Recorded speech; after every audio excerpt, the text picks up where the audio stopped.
Vibrio parahemolyticus is a curved, rod-shaped gram-negative bacterium. It possesses polar flagellum for swimming and a lateral flagella for swarming. It requires salt for growth, which is why it can be found in warm coastal waters and estuaries worldwide. It can be found in a free-living form, just floating in the ocean, or it can inhabit crustaceans, fish, and can survive in the human gut. Transmission of Vibrio parahemolyticus happens through ingesting raw seafood directly from the water or fecal-oral contamination.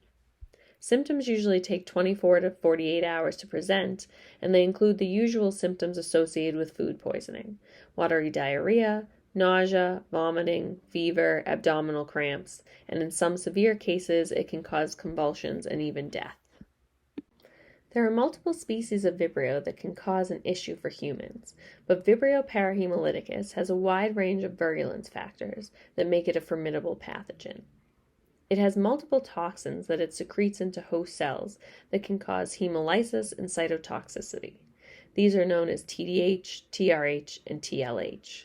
It uses multiple secretion systems that act as hypodermic needles to inject effectors, or molecules with the ability to bind and disrupt protein function.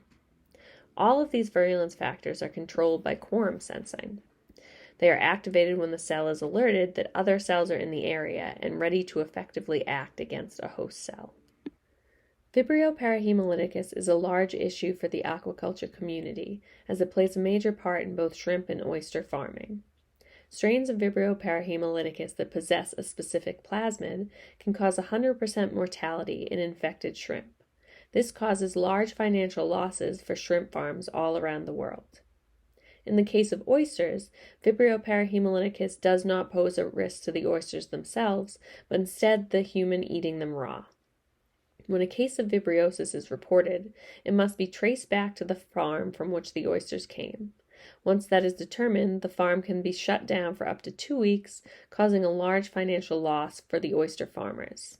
As seen in Figure A, there are also multiple factors at play from a confirmed case of vibriosis where lab managers, growers, and even the retail side are involved. At present, the only way to confirm the presence of Vibrio parahemolyticus is to send samples to a lab for an enrichment process.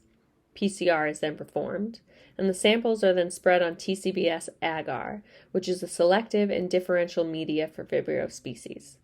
This process takes days, requires lab equipment, and trained personnel.